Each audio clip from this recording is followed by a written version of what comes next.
Depositing into your account. It's the perfect time to be transformed. I'm Mike Morrison with 2 minutes of insight and inspiration. Welcome to 2 Minute Transformation.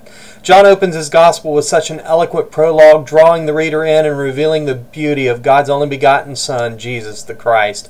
As he reveals the mystery of how the divine Word became human flesh and walked among us, John endows his reader with one of the most profound truths regarding the nature of our Lord.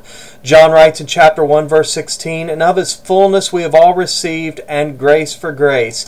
You see, here's the thing. The grace of God is not something to be taken lightly. It certainly is not to be taken for granted. The grace of God is not free. It is, in fact, the most costly thing ever purchased.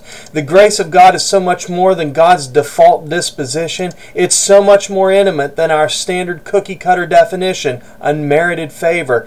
Grace is God showing up and meeting us at our point of need, and He achieved that feat in the person of Jesus. God became a flesh and blood man, and here John tells us that grace and all the benefits that go with it are found in the fullness of Christ. That being the case, it should occur to you and I that in order to fully benefit from that active working of God in us, we need to move toward God. Now that goes against everything that our busy 24/7 culture would provide for.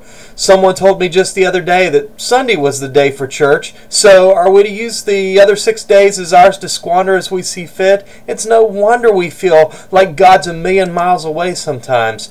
We receive from God when we are experiencing Jesus in His fullness, and John goes on to tell us that we receive grace for grace. In other words, one amazing gift after another. God is willing, friends, to make unlimited deposits into our blessing accounts, but we have to take the time to receive them. A friend of mine remarked about his wife's displeasure with him a while back. It seems she had planned a surprise evening out. Problem is, he decided to go golfing. Draw near to God, my friends, and be transformed.